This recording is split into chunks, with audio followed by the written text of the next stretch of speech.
Olá!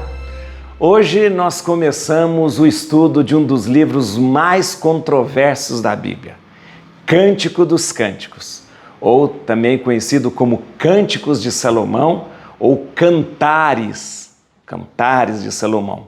Mas o nome correto mesmo é Cântico dos Cânticos, porque é uma forma superlativa de trazer o título no qual o primeiro versículo já nos mostra, já nos indica, né, qual é o título, qual é o nome dado a esse livro. Cântico dos Cânticos é um poema erótico, isso mesmo, um poema que celebra o amor sexual de dois amantes que se convidam para estar juntos e para viver esta aventura do amor. É um livro importantíssimo na Bíblia, inspirado, porque é um livro que, desde muito tempo, usado na liturgia judaica, principalmente na grande festa da Páscoa judaica. Mas vamos entender. Cânticos de Salomão, eu digo que às vezes ele é um livro que deixa as pessoas desconcertadas ao ler, é um livro que deixa às vezes pregadores sem muitas palavras ao explicar e deixam muitos estudiosos encafifados, mas na verdade é um belíssimo poema.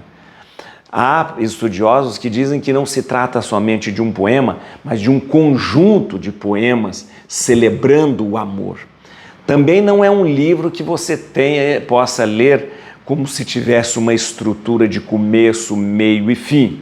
Na verdade, são poemas como que jogados e a gente percorre a leitura. Então, não é um livro que a gente comece a ler com uma certa estrutura. Esta é a introdução, esta é o preâmbulo, esse é o epílogo, esse é o... Não. É um livro que tem vários poemas. Um livro curtinho, atribuído a Salomão, com certeza não foi Salomão que escreveu, mas como aquele velho costume de atribuir a autoria dos livros a personalidades importantes, para dar aí um certo respeito ao livro, né? Também o Cântico dos Cânticos passa por isso. Ou seja, assim como Eclesiastes, assim como Sabedoria, assim como Provérbios, que a gente diz, isso é de Salomão. Não, tem um estilo salomônico, mas não é de Salomão, né? Geralmente é como a gente fala, é o estilo de Salomão. Mas vamos entender, eu notei aqui algumas coisas que eu preciso falar para você. Primeiro, o nome Cântico dos Cânticos cântico. Por que a gente diz Cântico dos Cânticos? Cântico dos Cânticos é uma forma superlativa de dizer que este é o grande cântico, é o poema dos poemas, o Cântico dos Cânticos. Essa expressão é uma expressão comum na língua hebraica, porque no hebraico não existe superlativo, né? Então, quando a gente, na nossa língua, né, o português é uma língua riquíssima, lindíssima, né?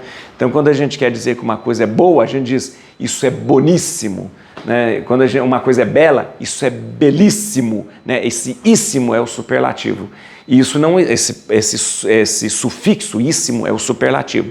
Isso na língua hebraica não existe. Então, quando você quer dizer que uma coisa é muito grande, então você usa um recurso de repetir 3 vezes, por exemplo. A gente, na língua hebraica não tem como dizer santíssimo. Então a gente diz santo, santo, santo. 3 vezes santo significa santíssimo. E também para dizer que uma coisa é o suprassumo de tudo, você usa essa expressão, né? Cântico dos Cânticos. Ou então, como a gente geralmente usa, né? Este é por exemplo, um relógio. Esse é o relógio dos relógios, né? O carro. Esse é o carro dos carros, né? E aqui o cântico. Esse é o Cântico dos Cânticos, né? Dentre todos os cânticos que existem sobre a terra, este é o cântico, o maior de todos, né? Então a expressão Cântico dos Cânticos é a expressão mais apropriada. Há pessoas que usam Cantares de Salomão, há pessoas que usam Cânticos de Salomão, né, trazendo essa ideia de que foi Salomão que compôs. Com certeza não foi Salomão que compôs. É um poema, então um conjunto de poemas eróticos. Então você que vai ler, já se esteja precavido. É um conjunto de poemas eróticos. Então você vai ver, às vezes, algumas leituras aqui, você vai ver algumas expressões aqui que vai deixar você desconcertado, né? Logo no início do primeiro capítulo, ele chama a amada de égua. Você é como a égua do faraó, né? Esse é um elogio naquele momento que celebra o amor na visão da pessoa que escreve esse poema. Então, mas eu vou te explicar direitinho que existe um sentido em tudo isso, tá bom? O poema é um poema, esses poemas que nós vamos ler celebram o amor sexual. É isso mesmo. Celebrando um amor sexual entre duas pessoas, né? Todas as palavras são insinuações para o sexo, né? As palavras são insinuações para o sexo, mas há um sentido nisso também que você vai compreender. Dois amantes, eles se elogiam e se desejam, né? Convidando um ao outro para o amor mútuo. Então eles se insinuam, eles se convidam, ela fala, ele fala, e os dois naquele momento vão convidando, insinuando-se para o amor mútuo. Mas o que faz esse livro na Bíblia, gente? E você me pergunta, como é que pode um livro desse ter vindo para a Bíblia? Né? Que as pessoas pudicas, moralistas, né? Que vê pecado em tudo também. Ai, que horror, meu Deus do céu. Por que vai ver isso? Primeiro, você tem que considerar que a sexualidade e o sexo, além de ter sido criado por Deus, é uma das coisas mais lindas para se celebrar o amor verdadeiro entre duas pessoas. Então, não há nada de pecaminoso no sexo, né? O sexo entre duas pessoas que vivem na sua vida, no matrimônio, na vida conjugal, é uma das coisas mais bonitas e que celebram o amor, né, de uma forma plena, né? Mas dito isso, a gente tem que entender uma coisa. Esse livro é bastante desconcertante para alguns, mas não precisamos chegar a esse exagero. Na verdade, é um livro alegórico, né, que nos inspira muitas e muitas interpretações. E talvez seja essa a maneira com que Deus tem usado para chegar aos nossos corações e falar do amor, do seu amor por nós.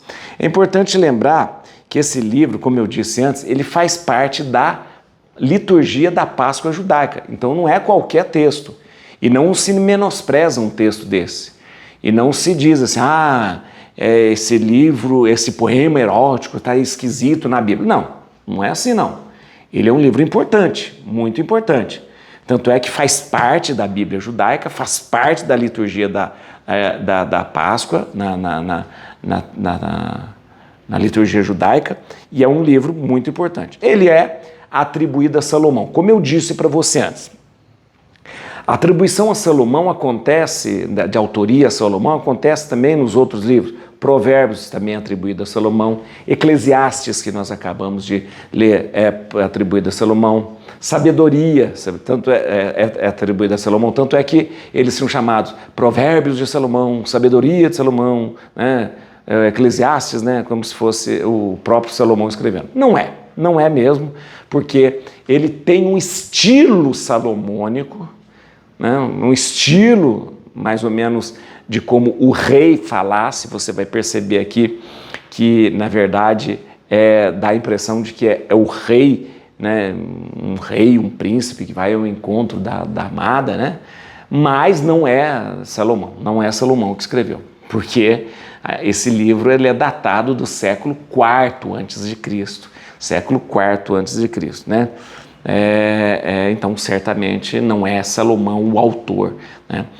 Na Bíblia é interessante lembrar, porque às vezes a gente, esses dias eu li uma explicação, né, até exegética, usando a expressão móveis estilo Luís XV, sabe?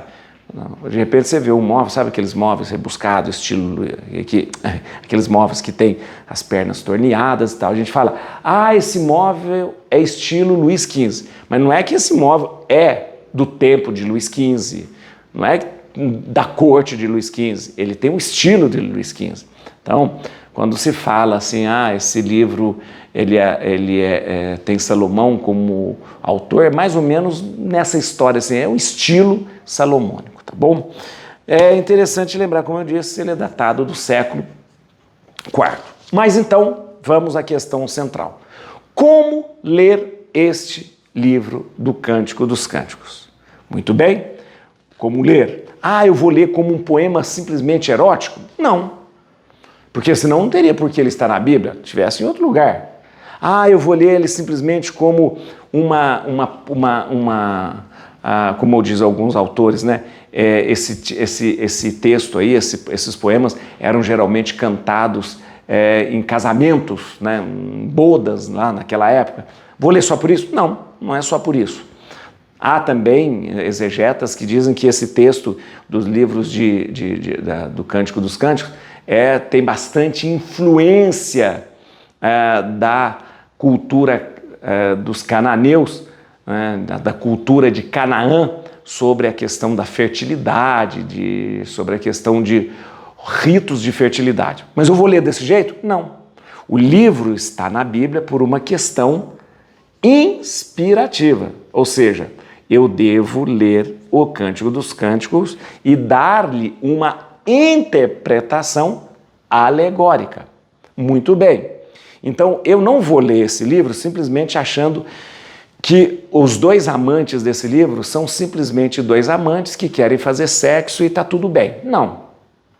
Eu vou ler esse livro olhando para esses dois amantes e olhando o amor desses dois representando alguma coisa.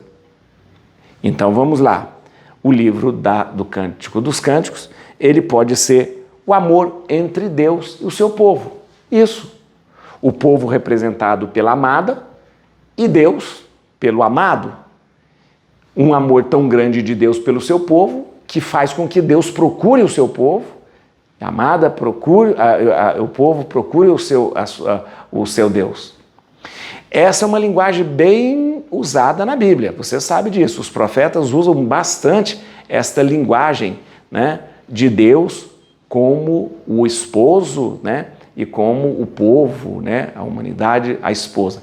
Aliás, esta é uma linguagem que nós ainda usamos na igreja, na liturgia da missa, né? Vou te explicar daqui a pouco. Também pode ser visto esse texto, o amor desses dois amantes, como o amor entre Deus e Israel, o seu povo eleito, né? Deus e Israel, né?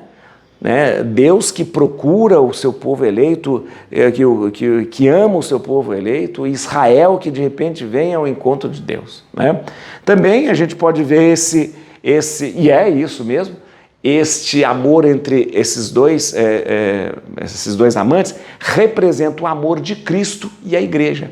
E esta é uma das alegorias mais lindas que nós temos, porque na verdade Cristo se relaciona com a igreja como num grande casamento, uma grande núpcias. É muito interessante isso, né? Jesus, né, o Cristo como o divino esposo e a igreja a sua esposa, né? Por isso, na Bíblia, na liturgia, nós usamos tantos termos relacionados a casamento: bodas, núpcias, aliança, fidelidade, né? Por quê? Porque a imagem que a Bíblia usa para demonstrar o amor de Deus por nós é a imagem de um casamento. O que se espera de um casamento? Fidelidade, amor, respeito, aliança, entrega. Tudo isso é o que existe no amor aqui representado por esses dois amantes. Uma outra coisa interessante também é o amor, esse amor, quando a gente for ler o livro, o Cântico dos Cânticos, você vai entender e vai ver que esse amor pode ser o amor entre Deus e a humanidade. A humanidade. Deus é tão apaixonado pela sua humanidade que quando você ouvir da boca do amado dizer: olha você, eu olho para você, eu me encho de alegria e tal, é como se Deus estivesse declarando o seu amor pela humanidade. E a humanidade, aqui representado por essa mulher, né, ela vai mostrar a sua paixão, o seu amor por Deus. E também aqui tem uma coisa muito interessante, muito interessante. Eu acho muito bonita essa figura. Esse Cântico dos Cânticos representa, né, no amor, na paixão, na entrega desses dois amantes, o amor entre Deus e a alma humana.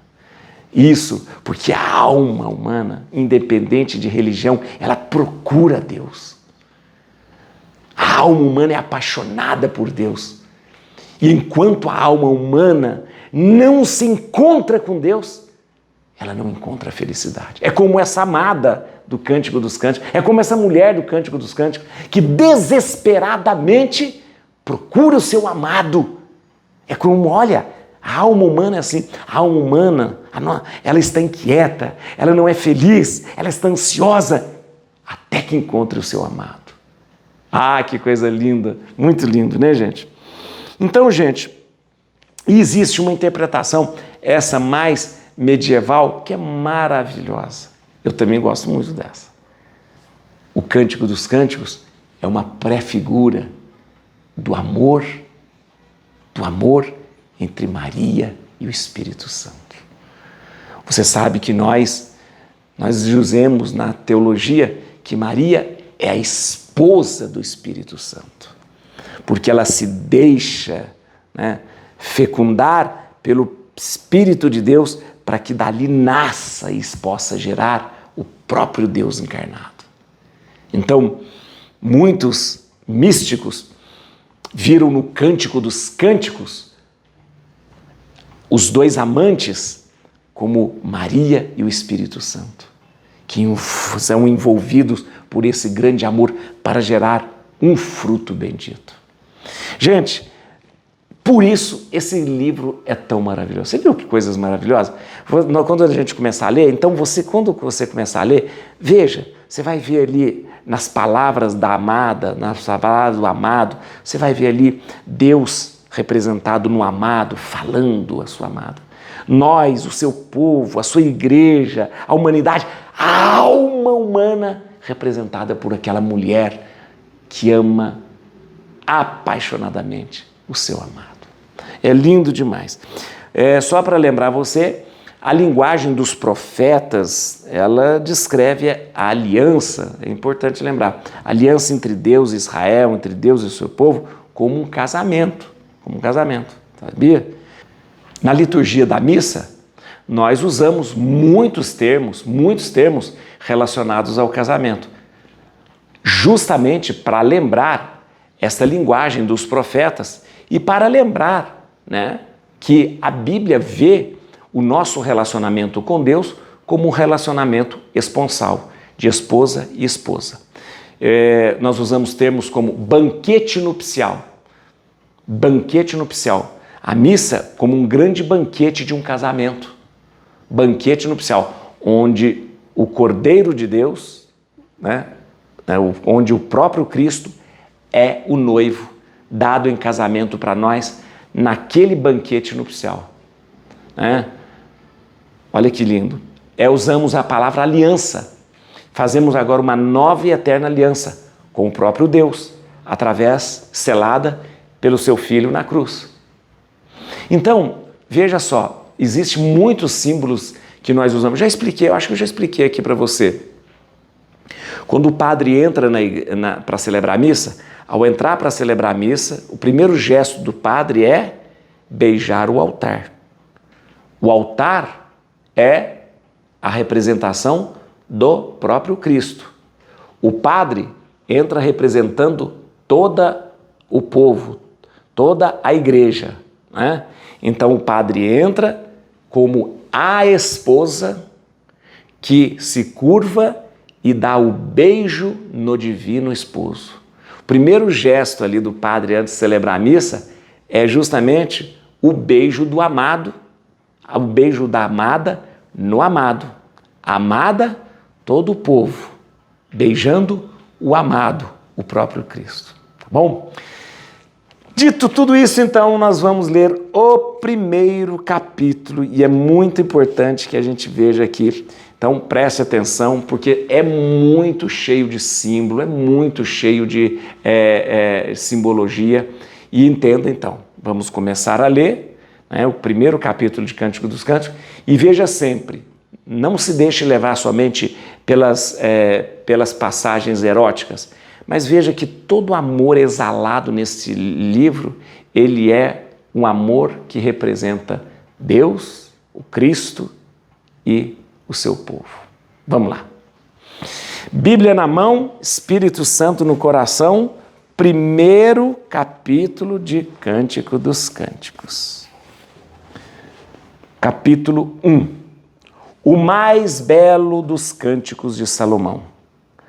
Ah, beija-me com os beijos de tua boca, porque os teus amores são mais deliciosos que o vinho, e suave é a fragrância de teus perfumes.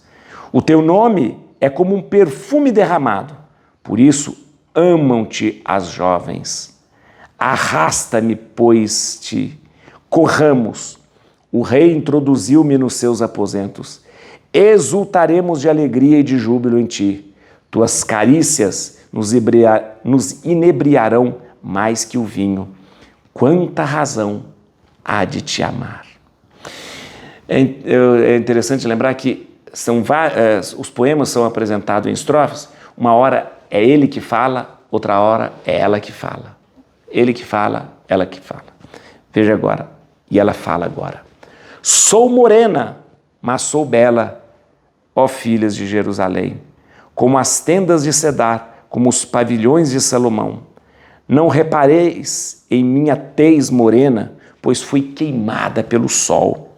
Os filhos de minha mãe irritaram-se contra mim. Puseram-me a guardar as vinhas, mas não guardei a minha própria vinha. Dize-me, ó tu, que meu coração ama, onde apacentas o teu rebanho? Onde o levas a repousar ao meio-dia, para que eu não ande vagueando junto aos rebanhos dos teus companheiros? Se não o sabes, ó tu, a mais bela das mulheres, vai, segue a pisada das ovelhas e apacenta os cabritos junto às cabanas dos pastores. A égua dos carros de Faraó eu te comparo, ó minha amada, ele dizendo para ela. Tuas faces são graciosas entre os brincos e o teu pescoço entre colares de pérolas. Faremos para ti brincos de ouro com glóbulos de prata. Enquanto o rei descansa em seu divã, meu nardo exala o seu perfume. Ela dizendo, o meu bem amado é para mim como um saquitel de mirra, um saquinho de mirra, né? Que repousa entre os meus seios. O meu bem amado é para mim um cacho de uvas nas vinhas de Engade. Como és formosa, amada minha, como és bela, teus olhos são como pombas.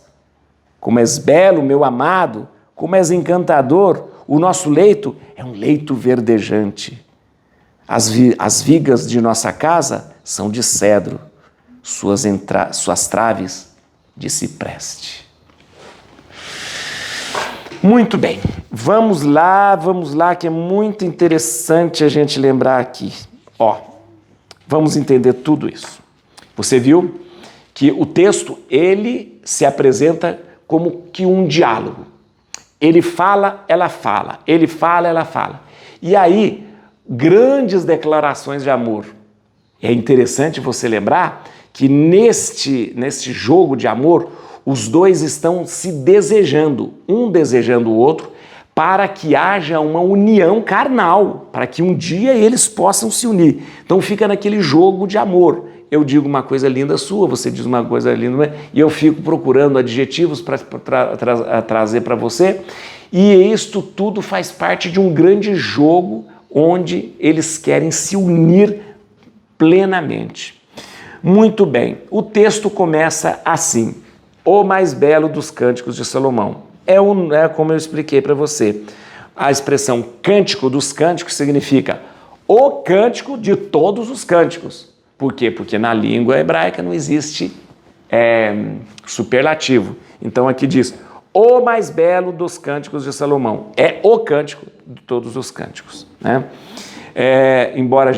embora sempre exista cantares, cânticos de Salomão, mas o nome certo é cântico. O nome certo não, é o nome que mais se adequa àquilo que o livro propõe, né? Cântico dos Cânticos. Muito bem. Quer ver mais um exemplo de superlativo? Olha aqui. Beija-me com os beijos de tua boca, né? A gente fala, beija-me com os teus beijos. Claro, quem beija, beija com beijo, né, gente? Beija-me, olha que superlativo. Beija-me com os beijos da tua boca. Tem jeito de beijar se não for com a boca? Não, né? Então isso aqui é um superlativo para dizer, beija-me muito, mas beija-me muito. Então, beija-me com os beijos da tua boca. Não há como beijar se não for com a boca. Então, para que você repete? Aqui quer dizer que a gente poderia traduzir assim, beija-me muito, muito, muito, muito, muito, me cobre de beijos, né? Me cobre de beijos, né? Versículo 6 tem uma coisa muito interessante aqui.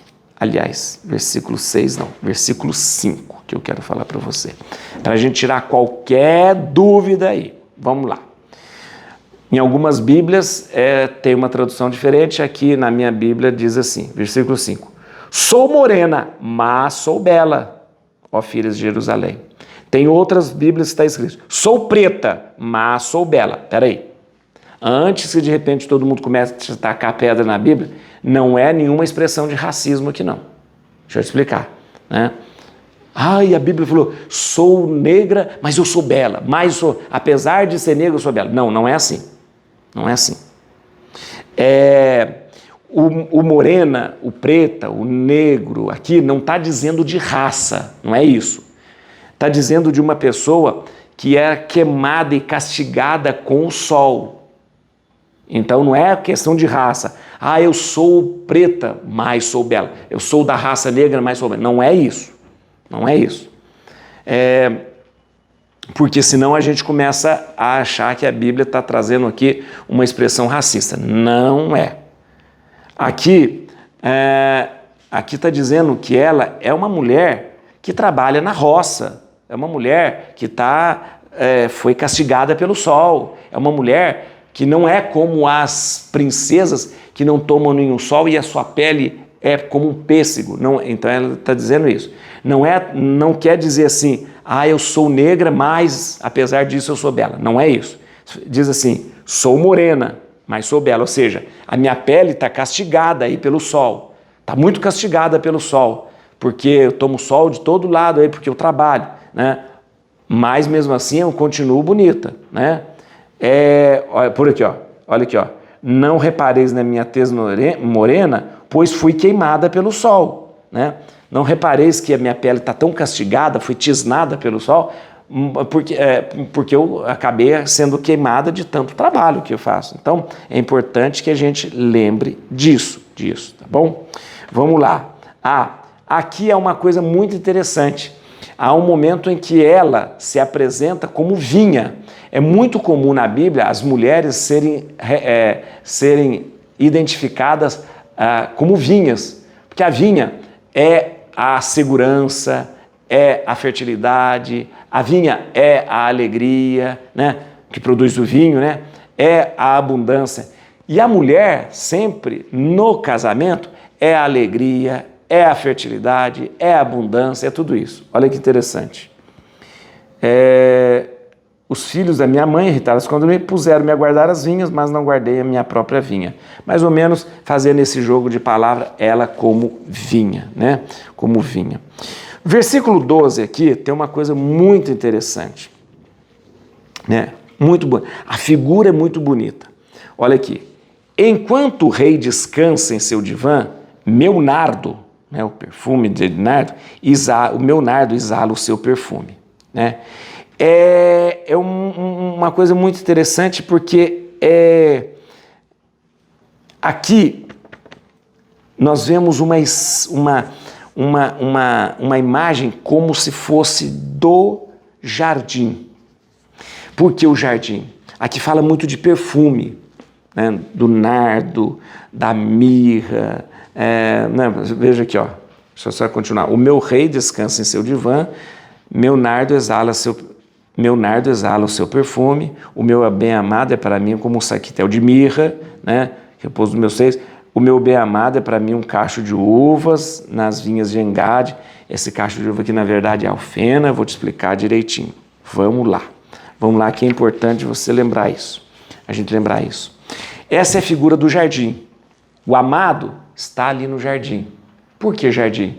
Porque aqui há muita menção de cheiro. O jardim é um lugar perfumado. É importante lembrar isso. O jardim é um lugar perfumado. Então, o amado está deitado num divã. Então, o nosso pensamento logo vai para onde? Para o jardim do Éden. Onde Deus está ali. Um lugar onde tem vários perfumes. A mirra, o nardo. O nardo é um tipo de um lírio, viu, gente? O nardo, a mirra, o aloés, né? A alfena, o bálsamo. Isso é um lugar que nos remete, são temas que nos remetem ao jardim. Então, logo, o que veio à nossa mente?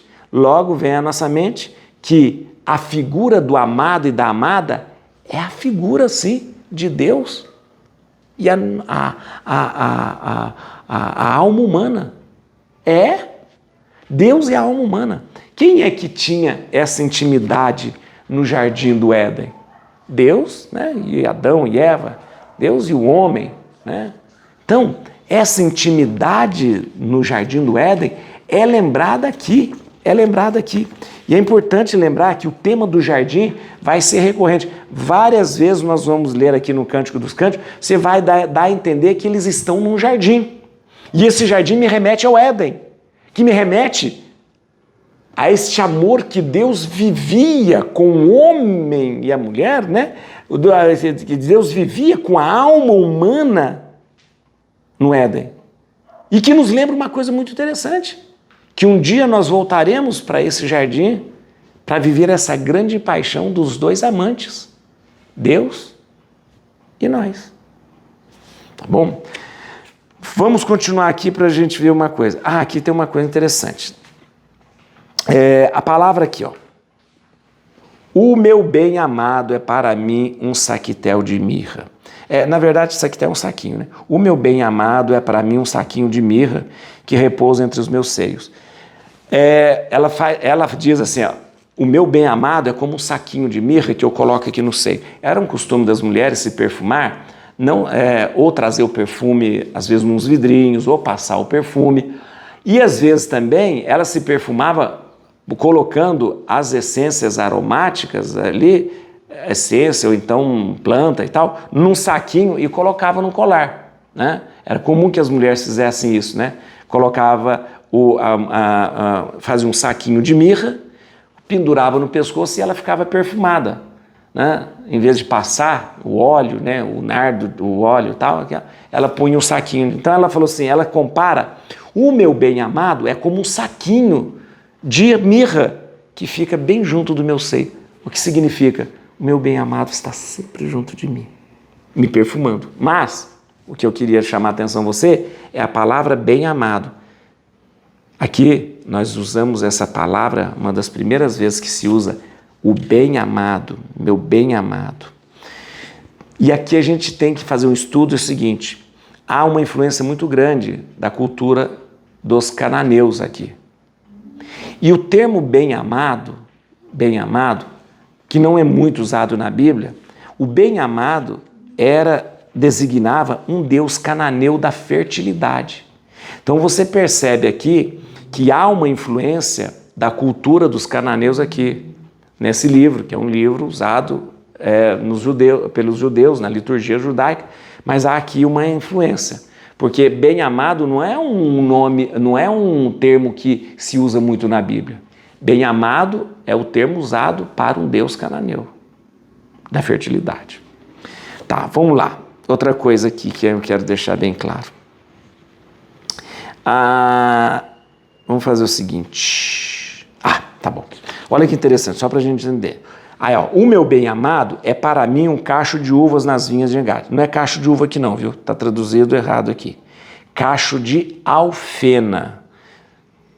o meu bem-amado é para mim um cacho de alfena nas vinhas de Engade. Tá, o que é cacho de alfena? Alfena é uma planta que tem uma flor branca e muito, muito perfumada. Tem um perfume maravilhoso. Essa flor branca, depois ela dá em cachos e depois dá uns frutinhos que parecem uma uvinha mesmo. Então, na verdade, geralmente a alfena nasce junto das vinhas e às vezes até confunde com a uva mesmo, mas não é uva, não é uva. A alfena é a flor branquinha, mas depois nós temos junto da flor os cachos, né? Os cachos bem como se fossem uvinhas e dá uns cachos. Tem um cheiro, um perfume maravilhoso, maravilhoso. Aí mais uma questão da cultura dos cananeus. Os cananeus, né, diziam que a deusa do amor cheirava a alfena, a flor de alfena, né? Eles diziam assim, a deusa do amor, né? Porque os cananeus eram politeístas, tem o cheiro da flor de alfena. Então, ela usa isso.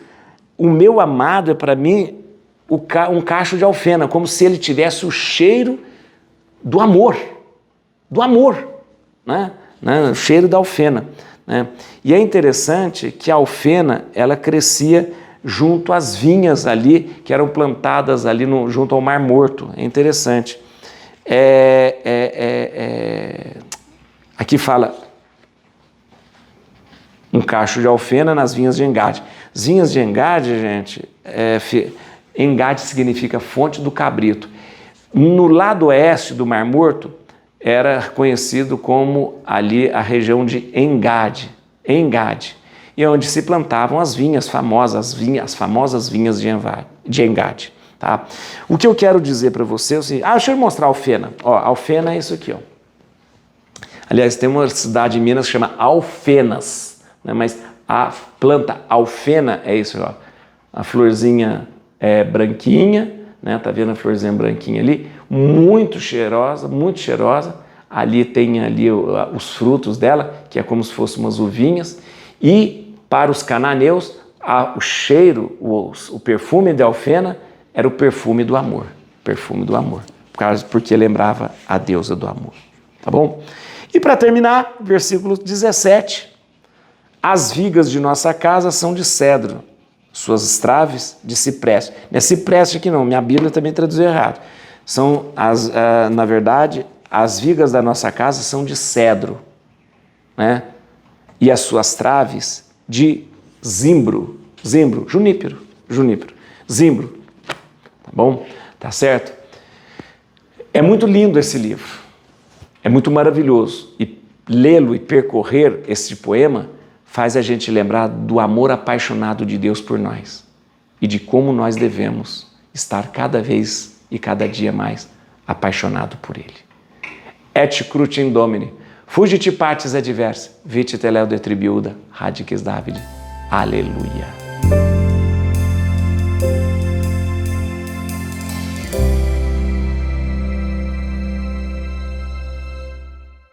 Esse aqui é o meu livro, Feliz Natal com Jesus. Eu quero que você tenha esse livro para você viver completamente a alegria do mistério do Natal. Esse livro aqui é um livro que eu fiz trazendo para você todos os símbolos de Natal, para você entender o seu sentido cristão verdadeiro. Também nesse livro aqui eu coloquei para você as antífonas do Ó, que é uma das teologias mais bonitas sobre o nascimento de Jesus, a encarnação do Filho de Deus. Aqui nesse livro eu tenho a novena de Natal para você fazer a novena de Natal, com a sua família, com seus amigos, e aqui algo muito importante, a bênção da ceia na véspera de Natal, quando você estiver reunido com a sua família na ceia de Natal, fazer a bênção da ceia e depois uma oração especial para você e sua família fazer diante do presépio, Eu quero que você tenha esse livro para você viver verdadeiramente o espírito do Natal cristão na sua casa e na sua família. Olha, você pode adquirir esse livro entrando no meu site www.padjuarez.com.br ou nas minhas redes sociais, Instagram, Facebook. Você pode ver aqui, ó, o link para fazer a compra na descrição ou então aqui nos comentários.